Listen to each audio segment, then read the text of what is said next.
नमस्कार, जय श्री कृष्ण। आज हम आपको बताने जा रहे हैं कि यदि आप मिथुन लग्न के हैं तो जून का महीना आपके लिए कैसा गुजरने वाला है। बहुत सारी जानकारी हम आपको देने जा रहे हैं और मित्रों, मैं अपने हर वीडियोस में आपको बताती हूँ कि आपका लग्न का मजबूत होना सबसे ज़्यादा इम्पोर्टेंट है, क्योंकि लग्न ही आपका सब कुछ है। और आज के परिवेश में जब हम पूरे विश्व में कोरोना का इफेक्ट हमारे ऊपर एक हर क्षण एक कहर की तरह आ रहा है और एक अंदर से डर बना हुआ है कि किस तरह से हम इस लड़ाई को जीत पाएंगे। और इस लड़ाई को हम तब जीत पाएंगे जब हम अपने इम्यून सिस्टम को बहुत ज़्यादा स्ट्रांग कर पाएंगे, है ना।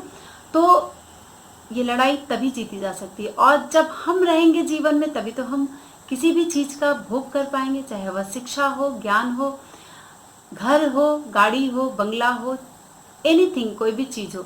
तो सबसे ज़्यादा इम्पोर्टेंट क्या है? हमारा जीवन। और आपको देखना है कि जून के महीने में आपका जो इम्यून सिस्टम है वो कैसा होगा मिथुन लगन वाले जातकों के लिए। तो सबसे ज़्यादा ज़रूरी यही है। उसके बाद हम बताएंगे कि आपको ग्रहों का संचरण किस तरह से प्रभावित कर रहा है।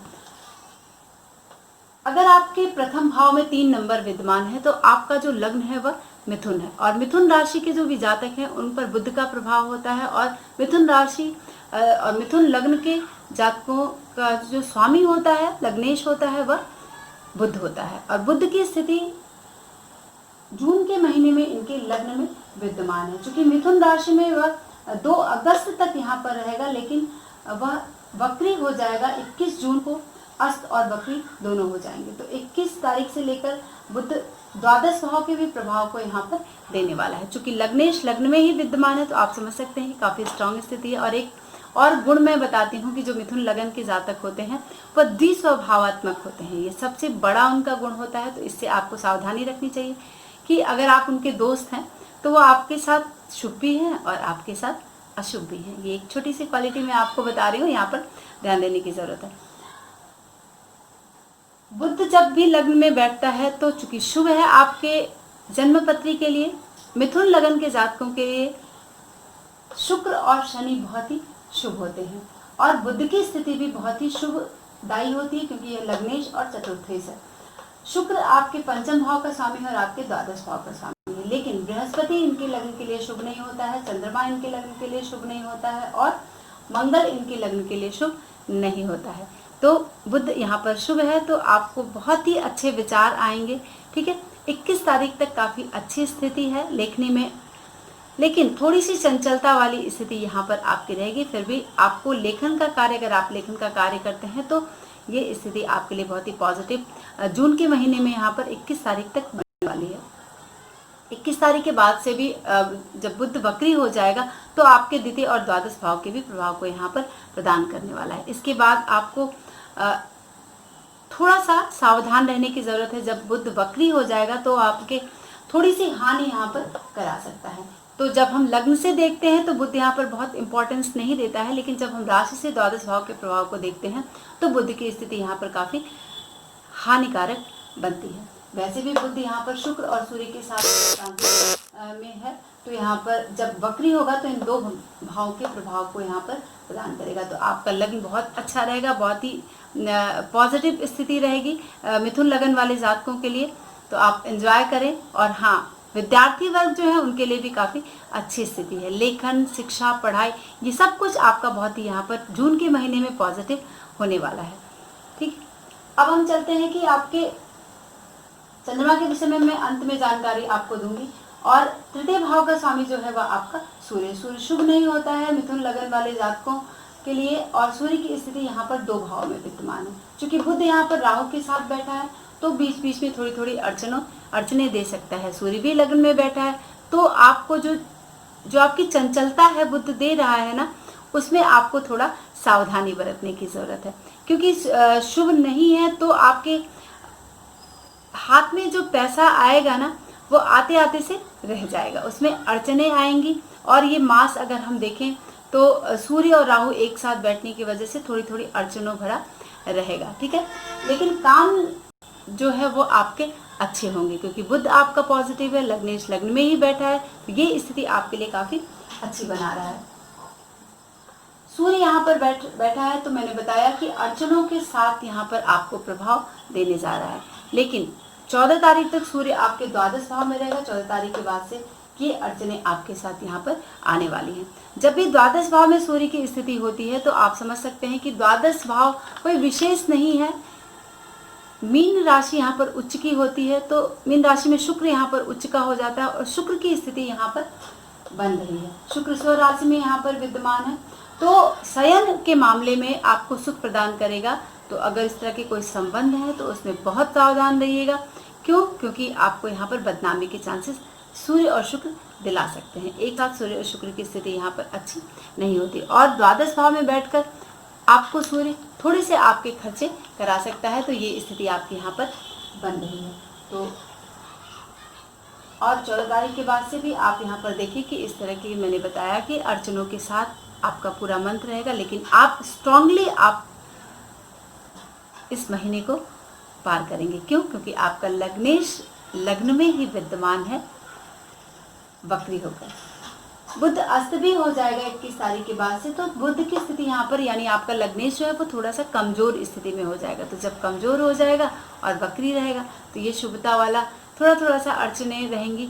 तो यहाँ पर ग्रीन कलर के कपड़े आपको पूरे मंथ पहनने हैं, है ना, तब जाके बुध आपको बहुत स्ट्रांग अपने अंडरगारमेंट्स ग्रीन कलर के पहने, है ना। और मूंग का सेवन पूरे महीने, हरी मूंग का सेवन आप पूरे महीने करें, तब जाके आपका जो लग्न है वह बहुत ही मजबूती भरा होगा और आप बहुत इम्यून सिस्टम आपका मजबूत होगा। आपके पंचम भाव का स्वामी शुक्र है और आपके द्वादश भाव का स्वामी यहाँ पर शुक्र है। तो पंचमे शुक्र बहुत शुभ होता है। जो भी मिथुन लगन के जातक हैं उनके लिए शुक्र बहुत ही पॉजिटिव होता है। यह मास बहुत ही उत्तम जाएगा शुक्र के अकॉर्डिंग अगर हम देखते हैं तो, लेकिन बस थोड़ी सी रिलेशनशिप को लेकर यहाँ पर थोड़ा सावधान रहिएगा। शिक्षा के मामले को अगर हम देखते हैं तो ये बहुत अच्छी स्थिति है। मित्रों से आपको मदद मिलेगी। क्योंकि द्वादश भाव में पंचमेश चला गया है, लेकिन पर स्त्री के संपर्क से यहाँ पर आपको बचना होगा, क्योंकि इसमें आपको मन तो आपका प्रसन्न होगा लेकिन सावधानी रखनी होगी, क्योंकि सूर्य भी साथ में बैठा हुआ है, बदनामी आपको दे सकता है। तो ये स्थिति आपके लिए यहाँ पर बहुत सुख उठाते हुए भी आपको सावधानी उठानी है, रखनी है, नहीं तो फिर बदनामी के चांसेस बन जाएंगे। अष्टम भाव छठे भाव का स्वामी मंगल है और आपके एकादश भाव का स्वामी भी मंगल है और मंगल की स्थिति 2 भाव में इस महीने में संचरण होगी। 18 तारीख के बाद से वो मीन राशि में मंगल संचरण करेगा। 18 तारीख तक यहाँ पर कुंभ राशि में मंगल रहने वाला है। षष्ठेश और एकादशेश मंगल नवम भाव में संचरण करेगा। तो आपको क्या सावधानी बरतनी है, चूंकि मंगल शुभ नहीं है और वह आपके नवम भाव पर प्रभाव डालेगा। तो नवम भाव में मंगल बैठकर आपके, चूंकि षष्ठेश का नवम में त्रिकोण में चले जाना, स्थानांतरण आपके जो है वह आपके मन चाहे स्थान पर नहीं होंगे। ये स्थिति आपके मित्र जो है वो आपको धोखा दे सकते हैं, भाई भी आपको यहाँ पर धोखा दे सकते हैं, या फिर आपको पुत्र से संबंधित या फिर भाई से संबंधित स्वास्थ्य को लेकर आपको चिंता हो सकती है। यहाँ पर ये सावधानी आपको बहुत ज़्यादा ज़रूरी है बरतना। द्वादश भाव में जब मंगल, दसम भाव में जब मंगल 18 तारीख के बाद से संचरण यहाँ पर करेगा, तो मंगल की स्थिति आप देखें मीन राशि में यहाँ पर आ जाएगा। यानी षष्ठेश और एकादशेश का मीन राशि में संचरण करना, द्वादश भाव में संचरण करना, यहाँ पर मंगल का कोई विशेष प्रभाव आपको यहाँ पर नहीं मिलेगा, लेकिन फिर भी धन की स्थिति बहुत अच्छी नहीं रहेगी। कर्ज लेने के चांसेस बन सकते हैं। स्वास्थ्य आपका ठीक नहीं रहेगा, यहाँ पर आपको बहुत ध्यान देने की ज़रूरत है। थोड़ा सा कष्टदायी स्थिति बनेगी और अगर आपके जन्मपत्री में कारावास योग है तो आप निश्चित तौर पर सावधान हो जाएं, है ना। तो क्यों? क्योंकि यहाँ पर मंगल आपको कारावास की स्थिति बना सकता है। अब चूंकि शनि भी आपके लिए यहाँ पर अष्टम भाव का स्वामी और अष्टम में ही संचरण कर रहा है पूरे महीने में, तो स्थिति यहाँ पर बहुत फेवर वाली नहीं बन रही है। मंगल को लेकर उपाय करना होगा आपको, तब जाके आपके लिए मंगल पॉजिटिव रिजल्ट यहाँ पर जून के महीने में प्रदान करने वाला है। फिर आप देखें कि शनि बृहस्पति सप्तम भाव का स्वामी और आपके दसम भाव का स्वामी। सप्तमेश और दशमेश, सप्तम भाव मारक भाव होता है और जाकर अष्टम भाव में बैठ गया है। चूंकि शनि और बृहस्पति दोनों ग्रह वक्री रहेंगे जून के महीने में, दोनों वक्री का प्रभाव यहाँ पर दे रहे हैं, तो अष्टम भाव में बैठकर वह आपको बहुत सावधानी रखनी चाहिए, चूँकि अष्टम भाव में शनि अगर बैठा है, अब चूँकि वो निर्णय जो है वह आपके फेवर में नहीं जाएगा। लोग आपकी निंदा कर सकते हैं, वह नवमेश भी है लेकिन उसकी एक राशि अष्टम में बैठी हुई है, तो यह शुभ नहीं है। आपके नौकरी से संबंधित छूटने के चांसेस बन सकते हैं, कारावास का योग बन सकता है, कोई अदालती निर्णय आपके फेवर में नहीं जा सकता है। आपको मन से या फिर आर्थिक स्थिति से थोड़ा सा दो चार करना होगा। शरीर के मामले में भी आपको थोड़ा ध्यान देना होगा। आपका मन जो है विरक्ति की तरफ जाना चाहेगा, है ना। ये पूरा जून का महीना बहुत विरक्त मन रहेगा आपका सब चीज़ों से। तो यहाँ पर आपको शनि के लिए शुभता लेने के लिए आपको भगवान हनुमान की आराधना करना बहुत ही जरूरी है। तब जाके शनि आपके लिए, चूंकि स्वराशि में बैठा है, लेकिन आप सभी, मैंने अपने बहुत सारे पहले वीडियोस में ही बता दिया था, दिसंबर के पहले ही मैंने बताया था, जब शनि का संचरण होना था तो मैंने बताया था कि शनि जो है वो मकर राशि में जब भी संचरण करता है तो उत्पात जैसी स्थिति बनती है, और यही आप देख रहे हैं कि पूरे विश्व में इस तरह का कहर है। और हाँ दोस्तों, आपके लिए ये वीडियो हमारा संपूर्ण है, चाहे ग्रह वक्री हो रहे हैं, मार्गी हो रहे हैं या फिर अस्त हो रहे हैं, अलग से कोई भी वीडियो देखने की ज़रूरत नहीं है। ये पूर्ण पैकेज है, तो आप अपने दोस्तों में भी इसे साझा जरूर करें। और आप कमेंट करते हैं कि अलग से मैं गोचर की वीडियोस बनाऊं, तो आपको मैं सब कुछ यहीं पर बता रही हूँ, आप यहीं पर समझने की पूरी कोशिश करें। तो बृहस्पति की स्थिति आप समझ सकते हैं कि क्या है। अष्टम भाव में बैठकर बृहस्पति आपको इस तरह के फल प्रदान कर रहा है। अब शनि भी अष्टम में बैठा है और वो वक्री होगा तो सप्तम भाव के भी प्रभाव को यहाँ पर प्रदान करेगा। तो सप्तम भाव पर जब शनि अपने प्रभाव को देगा तो आपको पत्नी की स्वास्थ्य को लेकर सावधानी रखनी पड़ेगी, उनके आयु के प्रति बहुत सावधान रहना होगा। संतान के प्रति आपका बहुत जिम्मेदारी बढ़ जाती है कि वहाँ पर आपको सावधानी रखनी होगी। वरिष्ठों से आपको थोड़ा झगड़े की संभावना बन सकती है, क्योंकि दसम से दसम भाव सप्तम भाव भी है और यहाँ पर यह प्रभाव शनि डालेगा और बृहस्पति 2 भाव पर यहाँ पर प्रभाव आपको डाल रहे हैं। छात्र अगर परीक्षा में बैठ रहे हैं तब भी वह असफलता की स्थिति बन जाएगी, नहीं बैठ रहे हैं तब भी या तो ये छूट सकती है परीक्षा। तो इस तरह की ये मुश्किल आपके सामने जरूर से आएगी, और कोई भी आपके साथ धोखा हो सकता है, क्योंकि ये साझा भाव भी है। तो कोई मित्र आपके साथ धोखा कर सकते हैं, जिससे आपको आपके जायदाद के मामले में थोड़ी सी, या फिर अदालत के मामले में, या फिर पर स्त्री गमन से भी आपको यहाँ पर सावधानी रखनी पड़ सकती है। और किसी भी बड़ी स्त्री से या फिर धनवान स्त्री से आपका संपर्क बढ़ सकता है। ये शनि की वक्री होने की स्थिति यहाँ पर बन रही है। तो कोई भी साझेदारी ना करें, हैं। और अगर 2 लोगों से संबंध हैं आपके, अगर आप पुरुष हैं तो महिला से, अगर आप महिला हैं तो पुरुष से, अगर इस तरह के संबंध बन रहे हैं तो आपको सावधान रहना है, सतर्क रहना है, नहीं तो ये कंडीशन आपके फेवर में नहीं जाने वाली है। बृहस्पति की स्थिति भी आप देख रहे हैं कि 2 भाव में यहाँ पर बन रही है। बृहस्पति भी आपको, चूंकि शुभ नहीं है बृहस्पति, तो आपको यहाँ पर व्यवसाय जो है उसमें फायदा नहीं होगा, है ना। और स्त्री पुत्र को लेकर भी यहाँ पर बहुत सावधानी रखनी पड़ेगी। कोई भी काम जो है वह असफल होगा, परीक्षा या फिर पत्नी, इन सब का मामला जो है इसमें आपको एकदम से सतर्क रहना है, सावधान रहना है, तब जाके आपको आपके जो कोई भी तरक्की है वो आपके विरुद्ध जाएगी। तो ये स्थिति आपकी यहाँ पर बन रही है। और अष्टम भाव और सप्तम भाव पर शनि और बृहस्पति का प्रभाव यहाँ पर आपको मिलने जा रहा है। तो ये स्थिति आपको ध्यान देने की ज़रूरत है, क्योंकि बृहस्पति भी वक्री होगा और वो भी आपको यहाँ पर थोड़ी सी अड़चने प्रदान कर सकता है, थोड़ी सी कष्ट आपको यहाँ पर दे सकता है, क्योंकि बृहस्पति यहाँ पर नीच का है। और जब स्वराशि में भी प्रभाव देगा वक्री होने पर, तब केतु के साथ यहाँ पर बैठा हुआ है। तो केतु भी सप्तम भाव में अच्छा नहीं है। पत्नी के स्वास्थ्य को लेकर या किसी भी मामले में वह आपको विवाद की स्थिति, झगड़े की स्थिति यहाँ पर बना सकता है। तो केतु को लेकर भी सावधान रहें, क्योंकि 7वें भाव में वाद विवाद की स्थिति बन सकती है, चाहे वो वरिष्ठ से हो, चाहे वो आपकी पत्नी से हो, आपके परिवार के सदस्यों से हो। इस तरह की स्थिति आपको यहाँ पर केतु प्रदान कर रहा है। और राहु जो है वह यहाँ पर थोड़ी सी हानि बीच बीच में कराएगा, मैंने पहले ही बता दिया है। तो पूरे ग्रहों का फल मैंने यहाँ पर आपको बता दिया है। अब चलते हैं चंद्रमा की तरफ। चंद्रमा जब महीने की शुरुआत होगी तो वह कन्या राशि में संचरण करेगा और कन्या राशि आपके चतुर्थ भाव में आती है। तो 1 और 2 तारीख को वह चतुर्थ भाव में संचरण करेगा। तो यहाँ पर चूंकि बुध आपके लग्न और लग्नेश है और आपका चतुर्थेश है, तो ये स्थिति आपके लिए शुभ है और आपका मन जो है वह प्रसन्न रहने वाला है, ठीक है।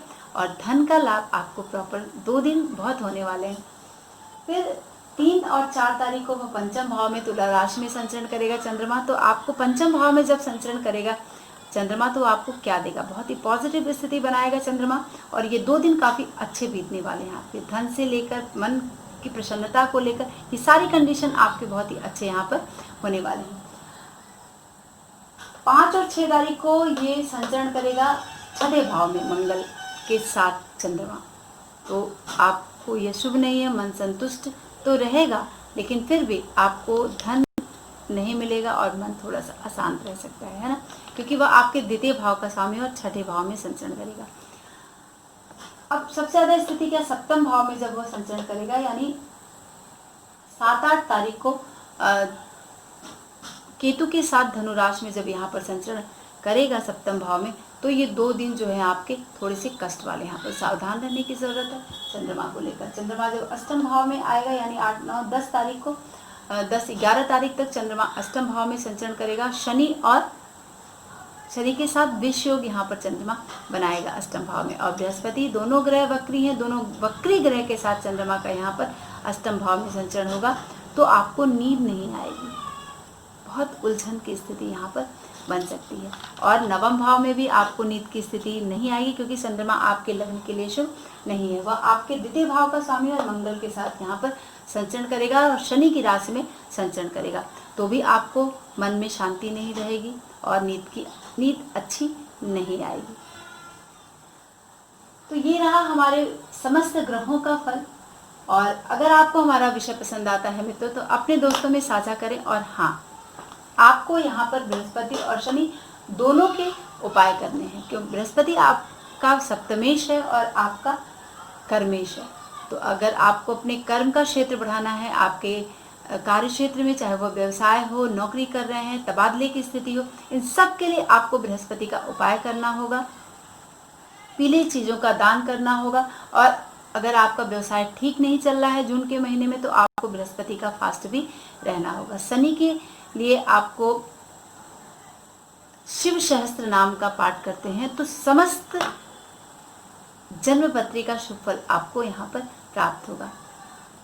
तो चलते हैं और मिलते हैं नेक्स्ट वीडियो में नए विषय के साथ। और हाँ, आप हमारे चैनल को सब्सक्राइब करें, क्योंकि जब हम नए वीडियोस डालते हैं तो वो नोटिफिकेशन आपको प्रॉपर मिल सके। तो आज के लिए बस इतना ही।